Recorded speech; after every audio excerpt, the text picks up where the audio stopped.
तो हमारा जो कैसे काम से बचे, मतलब कि जो हमारा टॉपिक चल रहा था कि काम क्रोध से कैसे बचे। तो काम क्रोध से कैसे बचने के लिए पहले तो काम के बारे में भगवान बताते हैं कि काम है क्या, कि काम कहाँ से आता है। तो काम कहाँ से आता है, बताओ जल्दी। कहाँ से आता है काम? रजोगुण से। एकदम कुछ बोल रहे हो आप लोग यार? सुन रहे हो? अरे बोल, बोलो। गर्दन से चलाना था ध्यान से। हाँ, तो आपको पता है श्लोक हमारा चल रहा है कि भगवान अर्जुन बोल रहे हैं कि बल पूर्वक कुछ करवाया जा रहा है, वो क्या है? तो वो है रजोगुण के संपर्क में होना उत्पन्न काम और क्रोध। तो रजोगुण के कारण हो रहा है, तो फिर हमें क्या करना चाहिए? रजोगुण से हमें सत्वगुण में आना पड़ेगा। सत्वगुण कहेगा कैसे आना? धीरे धीरे हमारे जो सेंसेस हो, सेंस को धीरे धीरे हमें ऊपर उठाना पड़ेगा, तभी हम काम पर विजय पा पाएंगे। और श्री राम नहीं बोलोगे, वो होता है ना कि डायरेक्ट बोलोगे काम से हम विजय पा लेंगे, ऐसा नहीं हो पाएगा। काम क्या है, मैं बता रहा, काम वो चीज है जो आपको सेंस, खुद की सेंस को संतुष्टि करना ही काम होती है। काम मतलब सेक्स लाइफ नहीं होता है, वो भी होता है, ऐसा नहीं कि नहीं। काम सबसे सबसे ज्यादा जो काम सेक्स लाइफ नहीं होता है, वासना सबसे ज्यादा खतरनाक उसी में होता है। लेकिन काम मतलब कि अपने श्लोक आती है, इंद्रिय प्रीति वंशा, श्लोक आती है आत्म प्रीति वंशा, श्लोक आती है जो मतलब कि जो मनुष्य होते हैं अपने इंद्रियों को संतुष्ट करते हैं अच्छे से। लेकिन वही हम कृष्ण को इंद्रियों को संतुष्ट करेंगे तो हम काम से विजय पा लेंगे। तो हम जितना हो सके अपने सेंस को भगवान कृष्ण की सेवा में लगाएंगे तो हम काम पर विजय पा लेंगे। तो हमने देखा कि किस तरह काम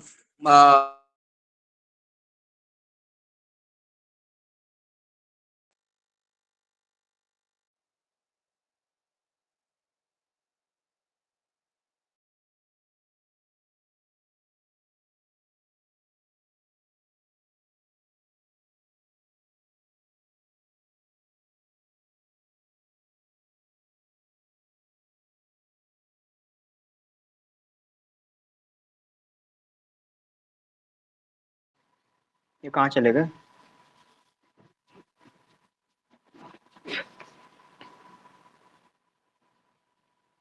ह्यूमन का जो सबसे बड़ा शत्रु है वो काम है। अगर वो काम पर विजय कर लिया तो वो पूरी दुनिया विजय कर लिया और सीधा भगवत आ सकता है। तो काम का मैंने स्टोरी सुना था कि बिलमंगा ठाकुर जी का, कि बिलमंगा ठाकुर जी जब एक तरह काम का एग्जाम्पल बताते हैं, किस तरह जब उनके अंदर से काम आया तो काम को पूर्ति करने के लिए उन्होंने देखा नहीं कि कितना आंधी तूफान बारिश सुनामी आया, उन्होंने कुछ नहीं देखा। उनके फादर ही मर गए थे, लेकिन फिर उसके मन में चिंता होने की रत रत होते रत क्या बोलते? रट लगा, हाँ रट जो लगा रखे हैं, वो चाहिए, चिंता होनी चाहिए, चिंता होनी चाहिए, हमेशा मेडिटेट कर रहे हैं। फिर अपने पिता के बॉडी पर तैर के जाते हैं, फिर सांप को पकड़ रस्सी के समझ के जाते हैं इस तरह से। फिर भी अंदर की वासना है, फिर भी उनको जकड़ रखते हैं, फिर बाद में वो प्रार्थना करते हैं। तो इस तरह काम होती है। तो काम का उद्गम कहाँ से होती है? अगर यहाँ श्लोक आते कि अगर भगवान बोलते कि परम सत्य बोलते कि सारी वस्तु का उद्गम परम ब्रह्म है, भगवान कृष्ण है। तो भगवान कृष्ण के अंदर भी काम होगा, लेकिन वो काम नहीं है, वो प्रेम है। लेकिन यहाँ का जो प्रेम है व्यक्त लस्ट है। तो वहां का जो प्रेम है और यहाँ का जो प्रेम है, डिफरेंस कैसे है? वहां का प्रेम बताते हैं किस तरह से, गोल्ड के समान, यहाँ के लोहे के समान।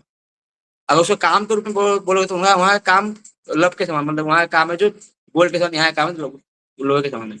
ऐसे डिफरेंस कर सकते हैं कि प्रेम प्रेम अलग हो, वहाँ का प्रेम अलग, यहाँ का प्रेम अलग है। तो सारे इच्छाएं मतलब कि सब कुछ भगवान से आती है। तो उन्होंने ये बताया था।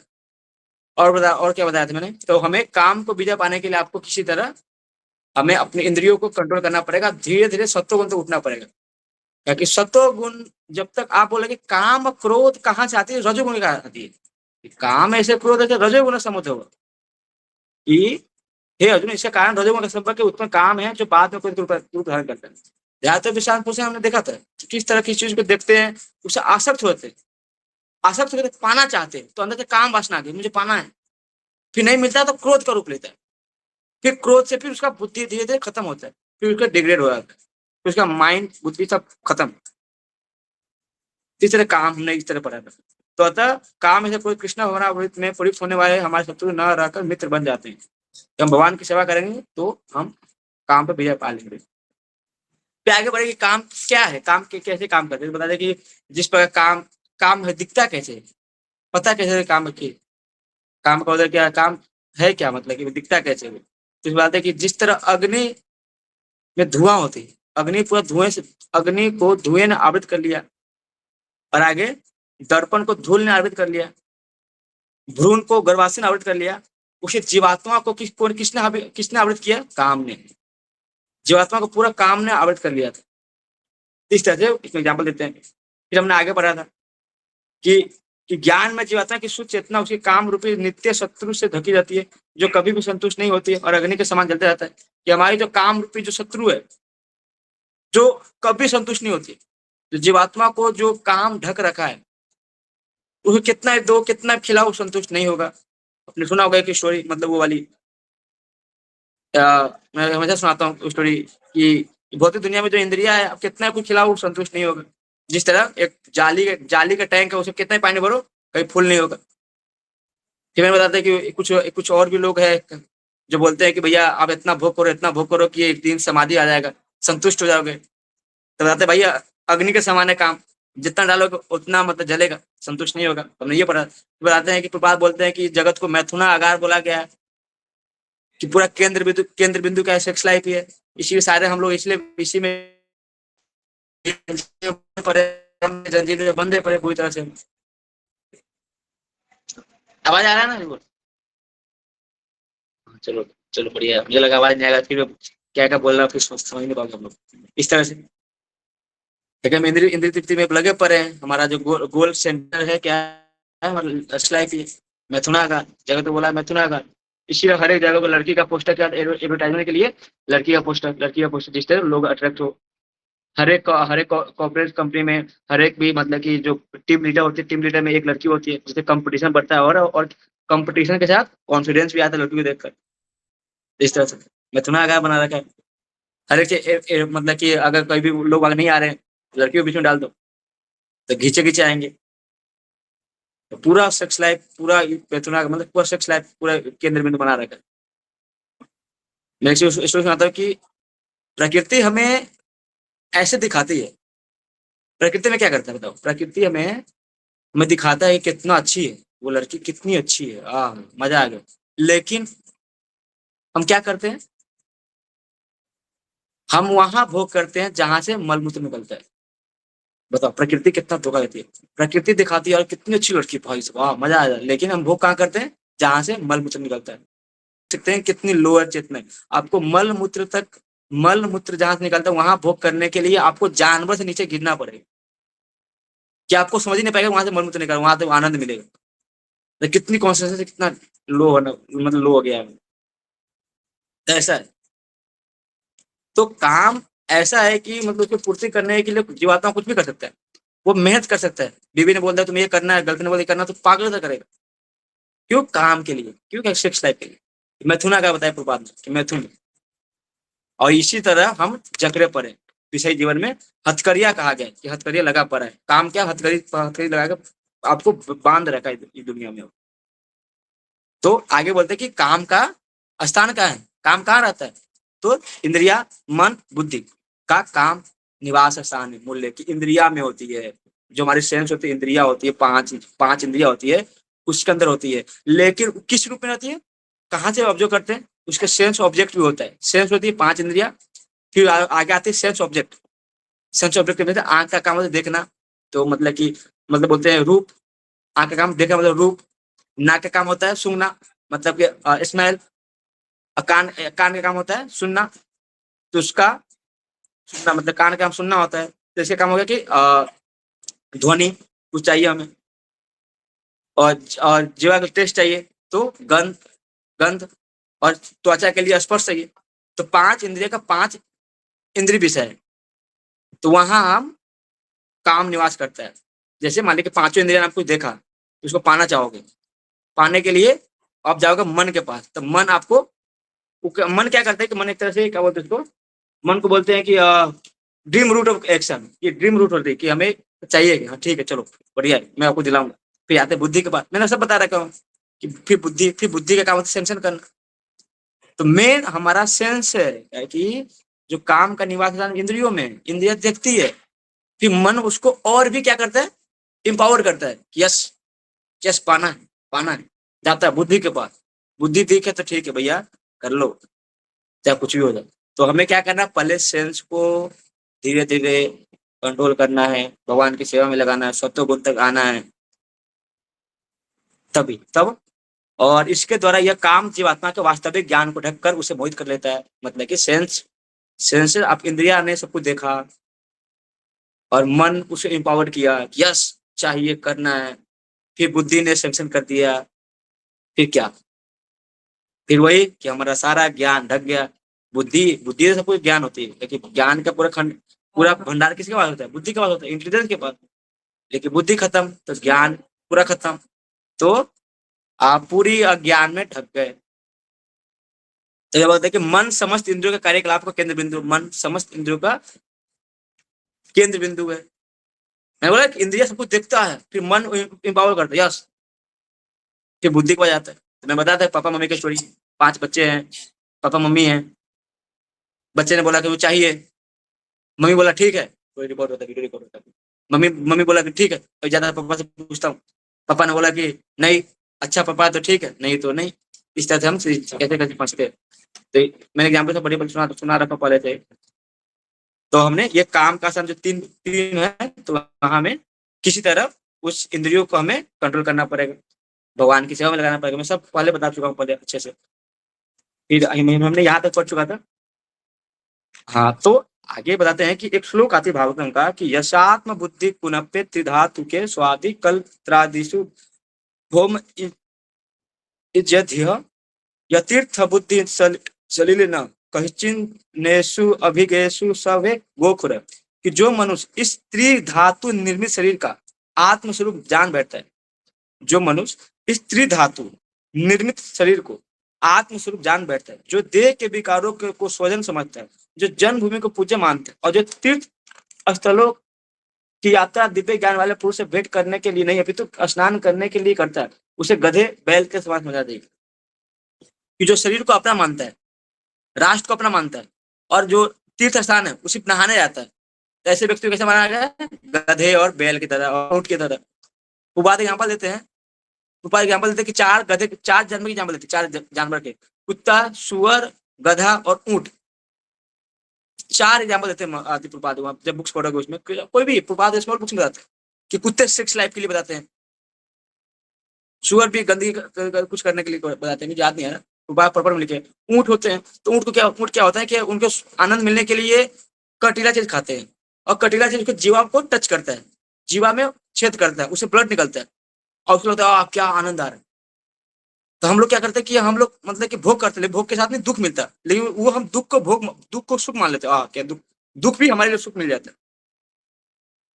तो इस तरह से 4, तो हमें इस तरह से अगर हम,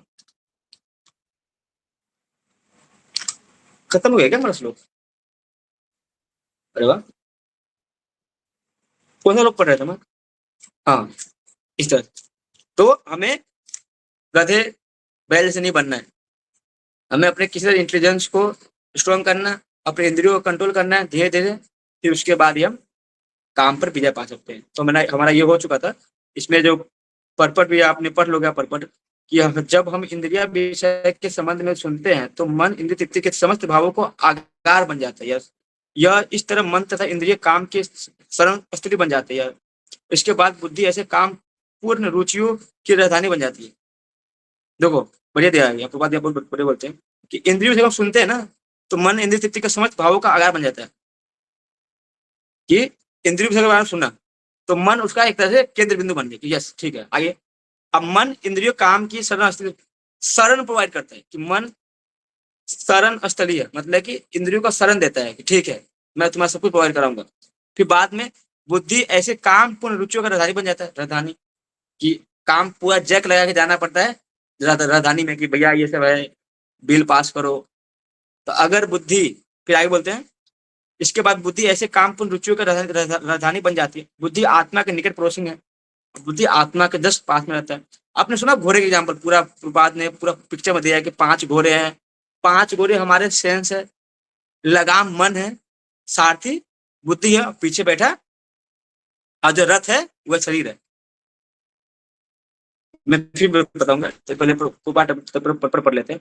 काम में बुद्धि से आत्म प्रभावित होता है, जिससे उसमें अहंकार उत्पन्न होता है। काम में बुद्धि से आत्मा प्रभावित होता है, जिससे उसमें अहंकार उत्पन्न होता है। और वो पदार्थ से इस प्रकार मन तथा इंद्रियों से अपना तदात्मय कर लेता है। आत्मा को भौतिक इंद्रियों का भोग करने की लत पड़ जाती है, जिसे वास्तविक सुख मान बैठता है। और तो हम अपने इंद्रियों मन बुद्धि से हम आत्मा को इतना डिग्रेड कर देते हैं कि आत्मा को ही उसमें भोग करने की इच्छा लग जाती है। आत्मा अपने स्वभाव को भूल जाता है। तो ये शरीर पूरा रथ है, ठीक है। रथ में घोड़े हैं, तो 5 सेंसेस जो घोड़े हैं। लगाम क्या है? मन है। और उसको पकड़ कौन रखा है? बुद्धि। अब बुद्धि के पीछे कौन बैठा है? आत्मा। तो आप इमेजिनेशन करो कि एक रथ है, रथ है, 5 घोड़े हैं। तो पांचों घोड़े, पांचों इंद्रिया हमारी, पांचों घोड़ों को एक साथ पकड़ कर जो लगाम है वो मन है।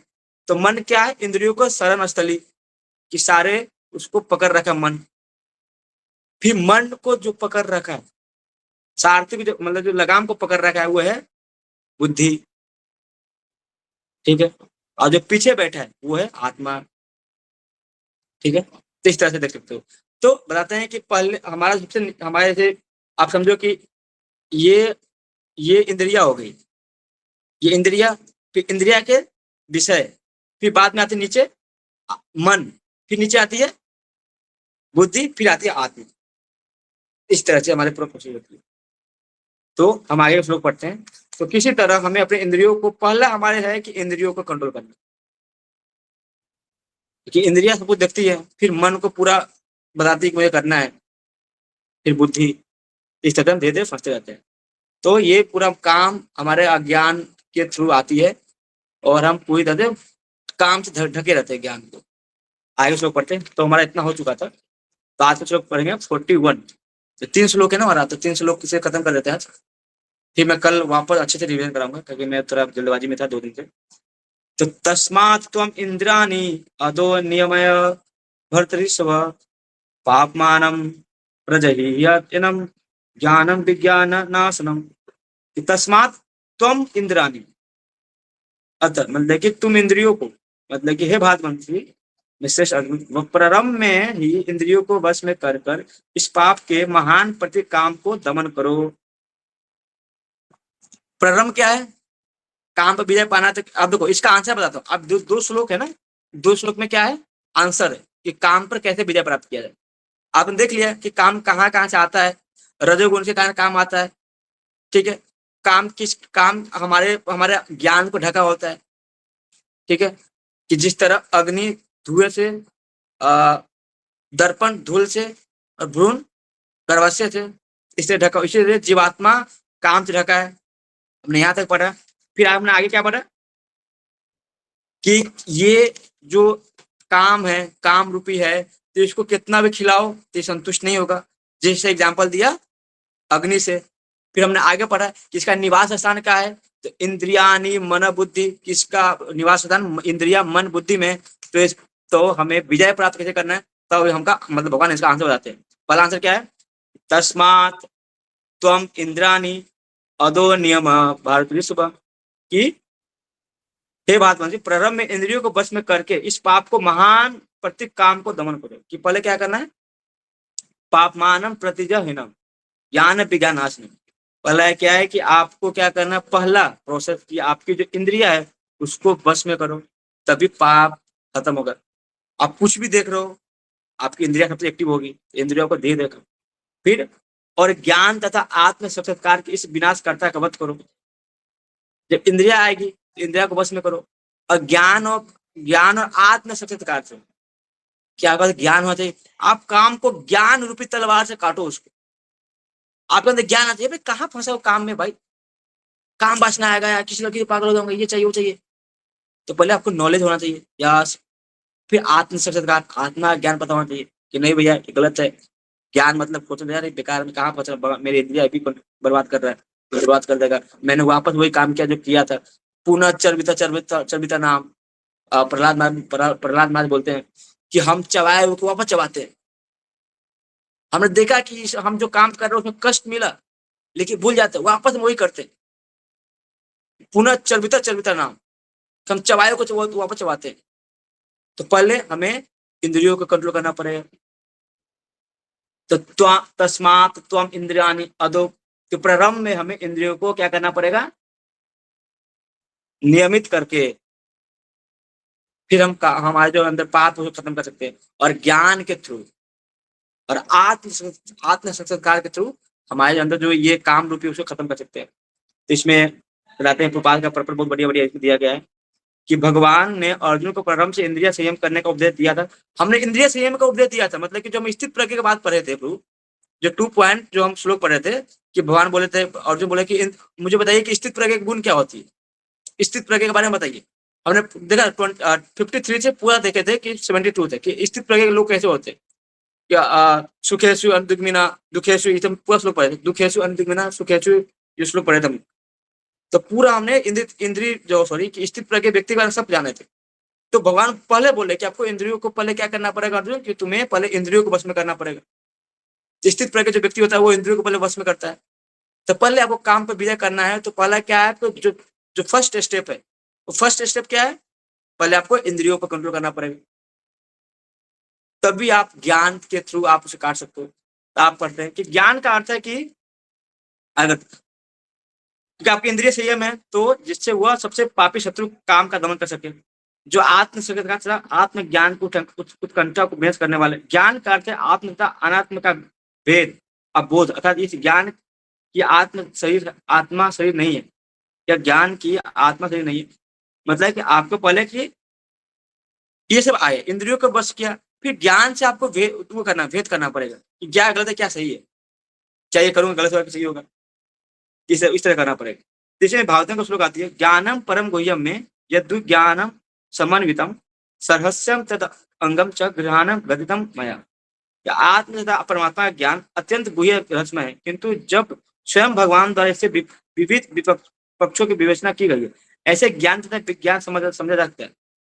भगवदगीता हमें आत्मा का सामान्य या विशिष्ट विज्ञान प्रदान करती है कि जीव भगवान के विभिन्न अंश है, वे भगवान की सेवा के लिए यह चेतना कृष्ण भगवान कराती है। अतः मनुष्य को जीवन के प्रारंभ से कृष्ण भगवान सिखाना होता है, जिससे वो पूर्णतः कृष्ण भगवान होकर कर्म करे।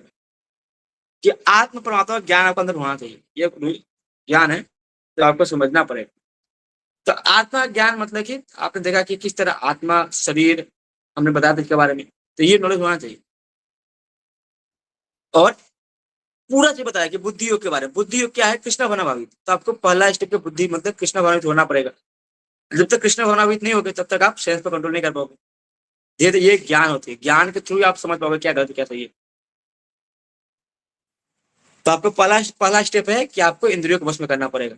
फिर आगे देखते हैं जो श्लोक 42, इंद्रियाणि प्राणी आहु इंद्रिभ्य परम मनस्तु परा बुद्धि यवृदे परत तु सह, मतलब कर्म इंद्रिय जड़ पदार्थ के अपेक्षा श्रेष्ठ है, मन इंद्रियों से बचकर है, और बुद्धि मन से भी उच्च है, और वह आत्म बुद्धि से ही बचकर है।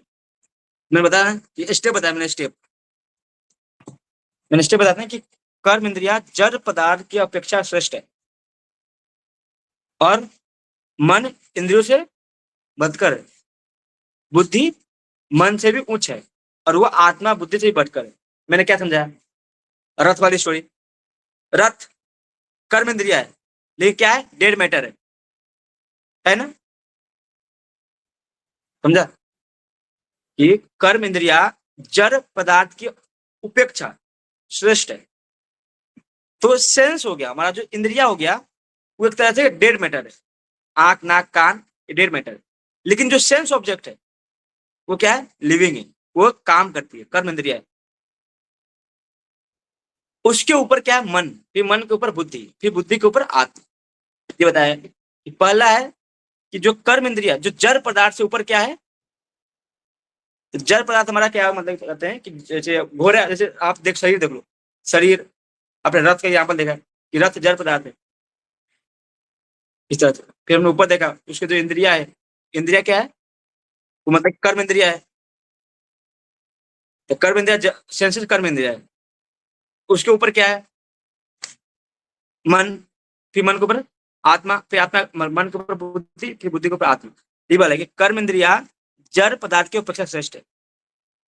कर्म इंद्रिया जब हम काम करते हैं, जिससे काम होती है, तो जड़ पदार्थ से श्रेष्ठ है, कि जो कुछ करता है इनसे श्रेष्ठ है।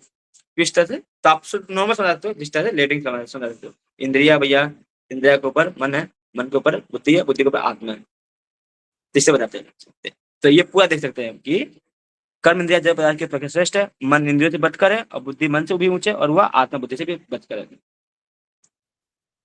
इस तरह से हमने पहले तो हमने पहले बता रखा था।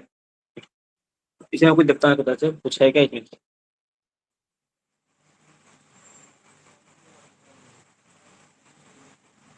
तो जो सेंस जो सेंसेस होती है वो क्या होती है? डल मटर होती है, जो ग्रॉस होती है। और उसके बाद आती है सेंस ऑब्जेक्ट, जो सब जो होती है, जो सब रिमेन मुझे दिख नहीं रहा है इसमें, तो कोई बात नहीं, मैं आपको बता दी बढ़िया से। इस तरह होगा, आपको लेटिंग होना चाहिए, तो वो याद रखना पड़ेगा। तो पहला है, आपको जो पहला प्रायोरिटी है कि आपको सेंस को कंट्रोल करना पड़ेगा। तो इसमें प्रोपाल का पर्पट में कुछ पढ़ते हैं, ताकि हम जो लास्ट श्लोक है, तो इसमें जो प्रपात बोलते हैं कि इंद्रिया श्रेष्ठ श्रेष्ठ है, और श्रेष्ठ श्रेष्ठ चेतना कृष्ण और होने पर ये द्वार काम में नहीं आते हैं। कि अगर आप जो इंद्रिया को कंट्रोल करते हो, तो कभी भी काम रूपी में नहीं फंसेगा। कि शारीरिक कर्म का अर्थ है इंद्रियों का कार्य, और इन इन इंद्रियों के अवरोध का अर्थ है सारे शारीरिक कर्म का अवरोध।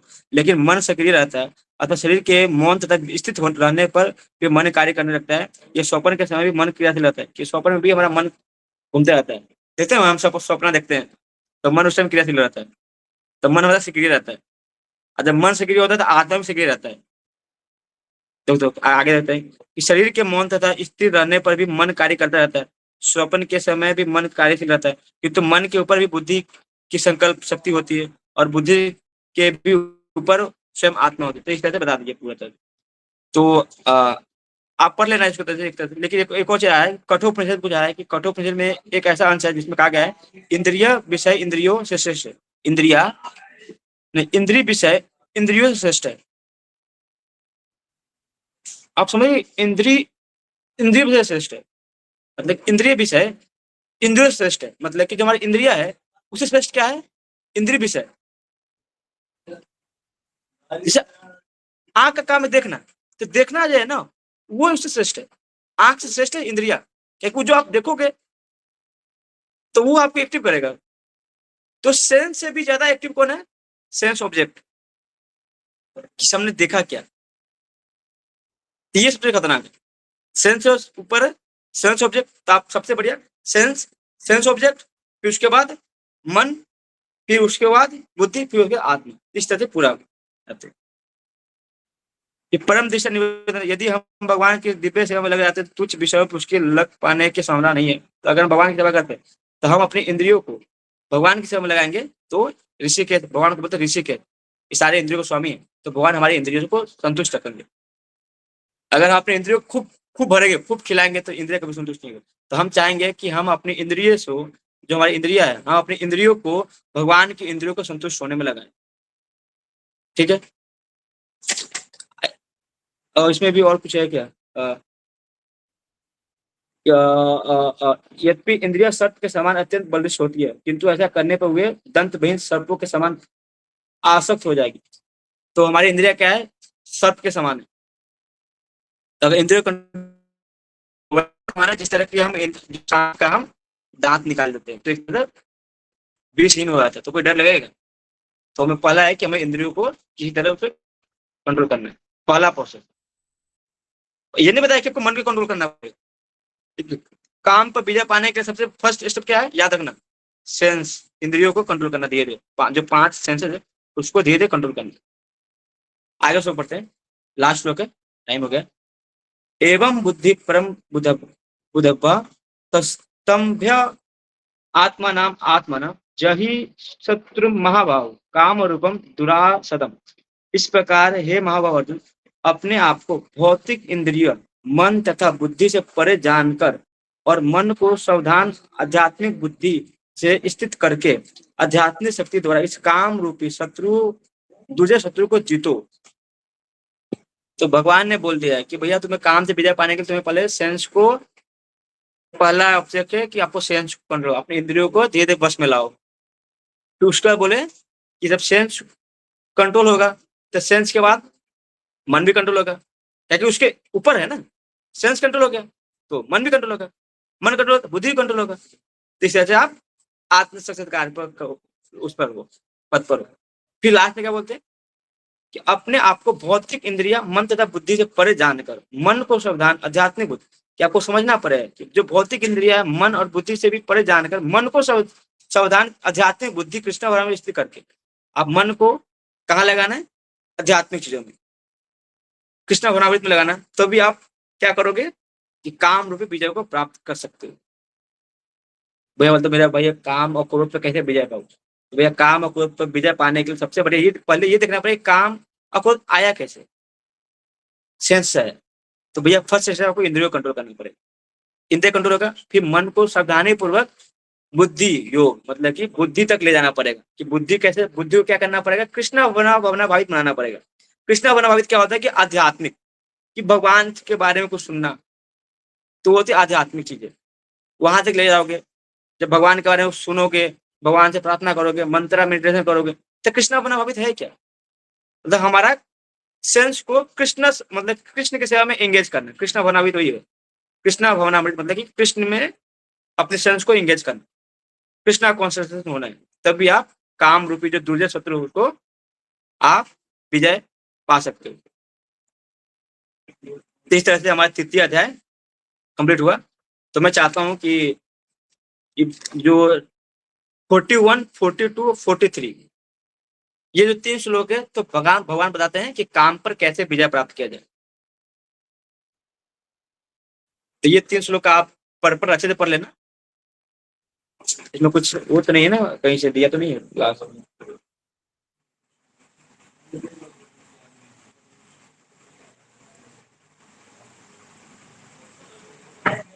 तो बस इस तरह से सारांश ये है कि हमें काम पर विजय प्राप्त करने के लिए हमें कृष्णा भावनावित होना पड़ेगा। कृष्णा भावनावित होते होते अपने फर्स्ट स्टेप हमें इंद्रियों को कंट्रोल करना पड़ेगा, फिर धीरे धीरे हम काम पर विजय प्राप्त कर लेंगे। तो इस तरह से हमारा थर्ड चैप्टर कंप्लीट होता है कर्मयोग।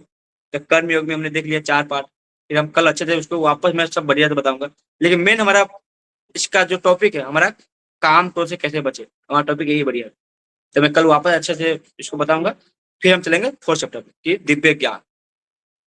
भगवान ने बोला कि बेटा तुम्हें ये करना है, मन पर कंट्रोल करो, ये कंट्रोल करो, ये करो, सब कुछ करते हो।